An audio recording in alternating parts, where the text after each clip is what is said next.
Good day guys. So welcome back to my channel. So today meron tayong laptop dito. So kung mapapansin nyo, nagpa-function siya. Pero minsan hindi siya nagpa-function. Ang ibig kong sabihin hindi nagpa-function, hindi siya nagdi-display. Minsan pagka-on mo, hindi siya magdi-display. Minsan naman magdi-display siya. Pero tignan nyo to, i-off natin. Pag in-off natin, tapos i-try natin siya ulit i-power on. Wala na naman siyang display. So, off ko guys ha. Yan, off natin.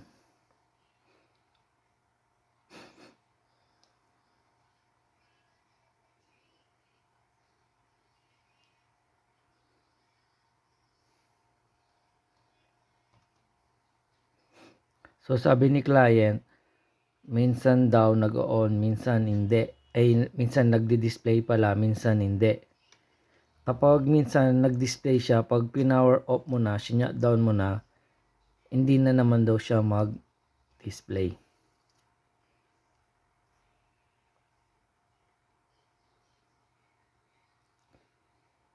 So, hintayin lang natin mag-off.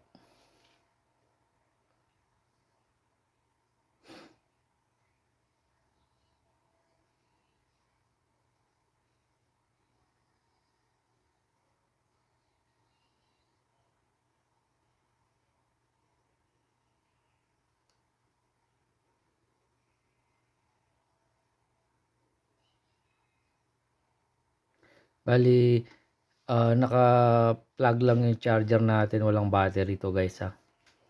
Tinanggal natin yung battery. Tagal ah, ayan. So nag-off siya, shut down natin, i-power on natin.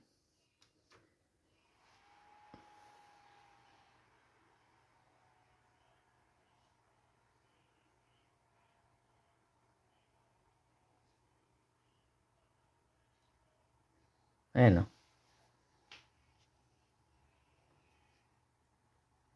Hindi siya nagka-display.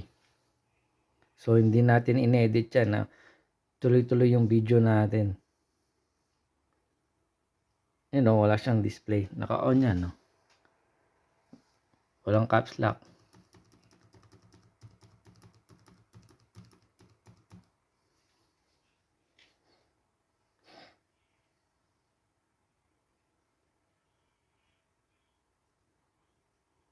Ano, ayaw o. Wala siyang display guys. So in-off natin, hindi siya tapos in-on natin kagad, wala siyang display. Ito yung sinasabi ni client.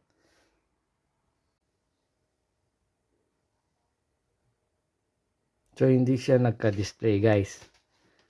So anong ibig sabihin nun? Anong problema niya? So kung makikita nyo, nagbo-boot siya eh. So ibig sabihin, yung main power rail natin, good siya. So ayaw niya lang magka-display. Yung RAM bago. So ang ano lang niya, hindi siya magka-display minsan. Minsan nagkakaroon ng display. So ano ibig sabihin?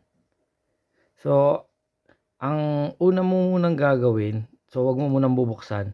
Check mo yung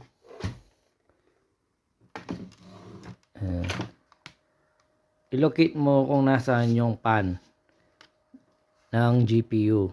So ito yan, ito yung pan ng GPU. Ito yung exhaust. So hawakan mo sa kamay mo. Yan. Kapag mainit yung lumalabas, mainit, at i-check mo din, nasa ba yung flashlight natin? Yan. So check mo kung yung pan umiikot ba ng maayos, kung madumi ba yung pan, yan. Yung exhaust kung may madumi, kung madumi dito at barado yan, talagang magba-black screen yan. At yung pan, pag hirap umikot at madumi, talagang magba-black screen po yan. Pero kung nalinis mo na to, napalitan mo na ng thermal paste at nagba-black screen pa rin siya at bago na yung RAM mo, at dito pa lang kasi makikita mo kapag yung fan mo guys hindi tumitigil sa pag-ikot, anong ibig sabihin? Ibig sabihin nakaka-detect siya ng init. So umiinit yung GPU nito. Kahit sa exhaust guys, hawakan mo dito, yan ito. Ito yung exhaust niya. Pag hinawakan mo dito, sobrang init dito yung lumalabas na hangin dito guys. Automatic yan, 100% GPU ang problema. Kapag nagpalit ka na ng thermal paste, ganun pa rin. Ayaw magka-display, 100% GPU yan guys. Kasi minsan nagkaka-display minsan hindi. So pag nag-init na yan, halimbawa kanina nagka-display kanina. Pag uminit na yan, GPU, wala na. Pag pinatay mo, hindi na magdi-display ulit yan. Ano, ang init ng lumalabas dito guys. So pag kasi nagkaka-display naman minsan So ibig sabihin yung LCD good yan Minsan hindi lang tapos pag pinatay mo na ayaw mag-display. So isa yun sa problema ng GPU guys. Kasi ang GPU pag may problema, yung laptop mo hindi siya magbo-boot. So hindi siya magkaka-display kasi nga may problema yung GPU. Kapag kasi LCD ang problema, magbo-boot yan tapos magkakaroon ng caps lock dito. Ibig sabihin, pag may caps lock, nag-boot yung hard disk mo o yung SSD mo. Na-detect niya. So, nag-boot siya. So, ang gagawin mo, kapag may caps lock dito, itry mong lagyan ng HDMI at i-connect sa external na monitor. Pero dito, kasi kanina nakita nyo, may display kanina, di ba? Anong pinatay natin, nawala, hindi na magka-display. 2 beses na natin pinower on, wala pa rin. So, yun yung sign ng GPU problem na may umiinit na. Kapag yung sa exhaust mo, yan, sobrang init dito. Yan, pag hawak mo dito, sobrang init yung lumalabas. Ibig sabihin, may nag-overheat dito. So, number one problem kasi ng mga laptop, lalo na yung mga old model, yung GPU kasi nga sa katagalan, at kung babad lagi sa yan, araw-araw sa games o kahit nagba-browse ka lang, pero kung matagal na yung laptop mo, mauuna yan lagi yung GPU pag no display. Usually kapag bago yung RAM, pinalitan mo na, yung GPU ang problema. So guys, lalagyan natin siya ng flux. Pero sa gilid lang guys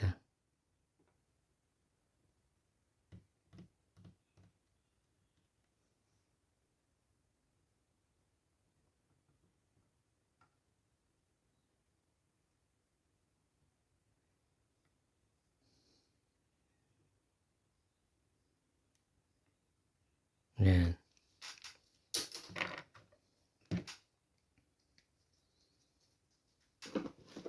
So guys, ngayon, i-reflow lang natin siya dito sa gilid. Bali, ang pagre-reflow sa hot air guys, naka 450 degrees ako. Kahit yung air lang is 1 o 2. Basta wag malapit dito sa itong pinaka-chip niya, itong silver na to. Wag kang mag-reflow dito sa gitna. So, ang pagre-reflow sa gilid lang. Ayan. Ayan. Parang palalakarin mo lang tong nilagay mong flux. Ayan. Tapos papunta doon. Ayan. Tapos, bali dito sa gilid lang natin siya i-reflow. Ayan. Pero guys, ang pagre-reflow guys, hindi yan 100% magwo-work. Hindi. Ang ibig sabihin, magwo-work siya pero babalik at babalik pa rin sa sakit niya. Kumbaga sa problema niya na black screen. Babalik at babalik. Kumbaga pang lang to, mga 3 buwan, 6 months, ganyan. Pero babalik yan. So, ang ma-advise ko lang, kapag old model na yung laptop, hindi na okay kung papapalit mo pa yung mismong chip ng ano ng GPU dahil mahal. Dahil gagamitan ng machine yun eh. So, ang pwede mo lang gawin na DIY na pwede mong gawin sa bahay is yung i-reflow mo lang dito. Yan. Kahit mga 1 minute to 2 minutes lang guys. Depende kasi sa bilis ng pagre-reflow mo yan at sa init na ibibigay mo. Yan. So ako 450 degrees yung set ko at air ko is 1 lang. Tapos mga 1 minute lang o mahigit 1 minute lang pwede na. So reflow na natin guys. So guys, ito na i-reflow na natin. Ayan. So sa gilid ka lang magre-reflow guys.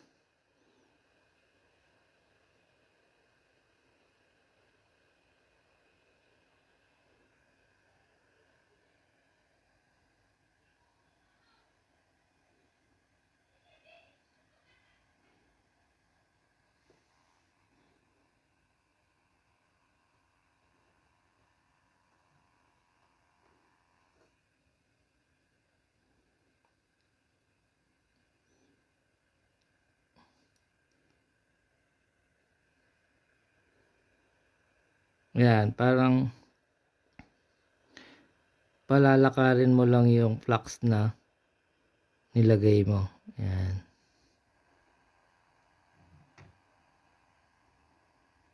So nakaset ako ng 450 degrees. Tapos yung air ko is 1 lang.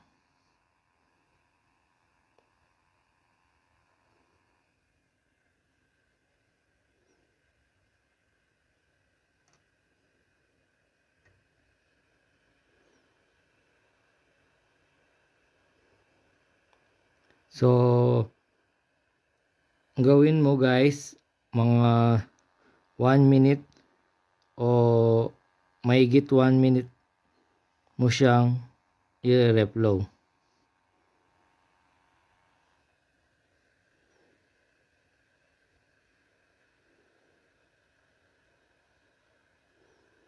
Ngayon naman kung nagdadalawang isip ka, kumbaga hindi ka sure na GPU ang problema. So lalagyan mo pa rin siya ng flux, i-reflow mo siya ng mga 1 minute lang. Tapos i-try mo. Doon mo makikita kung magkaka-display siya guys. Ngayon, kung sure ka na GPU siya, medyo tagalan mo ng konti. Dapat yung solder niya sa loob, gumagalaw-galaw yung GPU mo.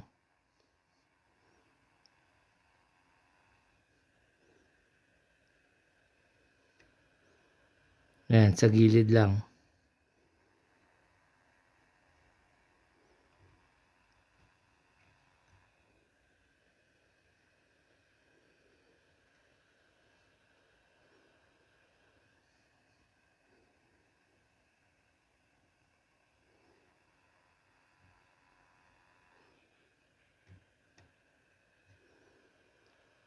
Ayan, so pwede na guys.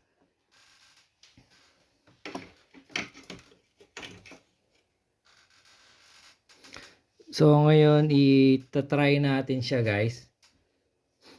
Pero bago yan, para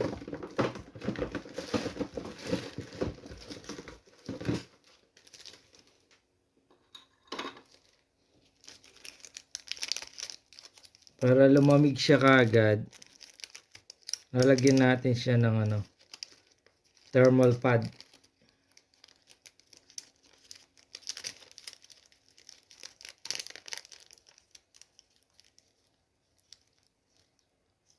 Kahit ito na lang pala.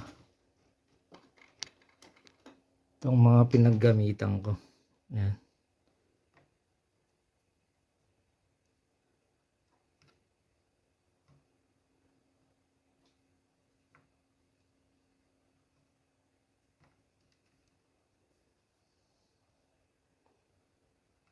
Yan, para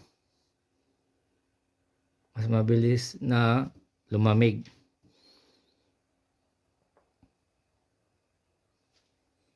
So guys, ita-try na natin. So ipa-power on natin.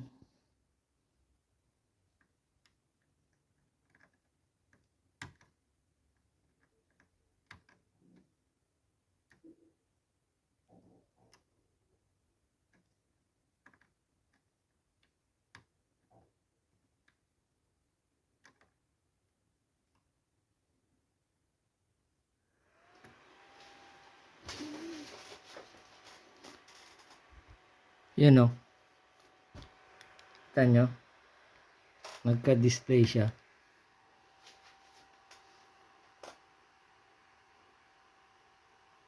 So, yun yung problema ng GPU guys. Kapag ayaw niyang mag-display, i-try mo munang kapag present lahat yung voltage dito, lalo na yung sa part ng RAM, yan. Ang i-check mo lagi yung GPU guys. Kung present lahat yung mga voltage na 3 volts, 3.3 volts, 5 volts, 19 volts, no display siya guys. Siyempre, ang unahin mo muna yung RAM.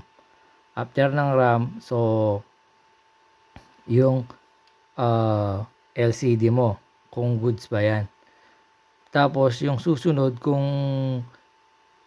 madali, kung minsan kasi hindi naman pare-parehas yung pagkagawa ng laptop eh. May mga GPU na pagbukas mo ng laptop sa likod, nakalitaw na yung GPU ng chip ng GPU eh.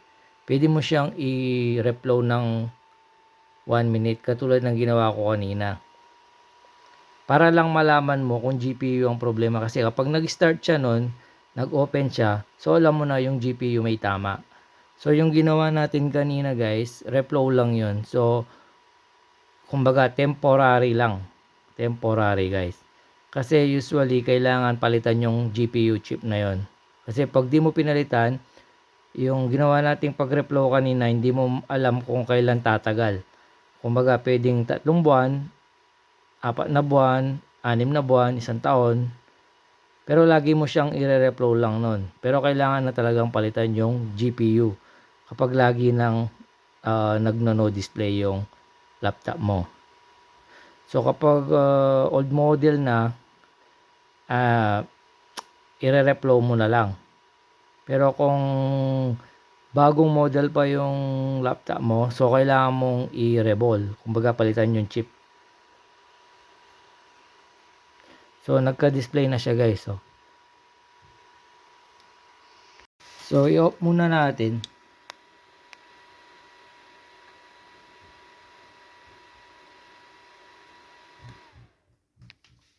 Yan. So in-off natin, i-try natin i-on ulit.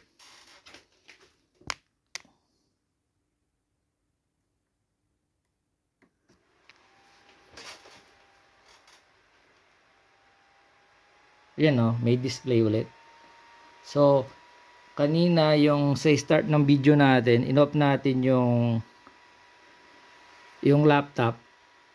Hindi siya nagka-display nung i-shutdown natin. Nung in-on natin nung unang beses, nagka-display siya. Pero nung in-off natin, ayaw na niya mag-display. Tinry natin siya ulit, pangalawa, ayaw pa rin. Pero ngayon, guys, pinatay ko, nakita nyo. Tapos in-on ko ulit. So, nagka-display siya, guys.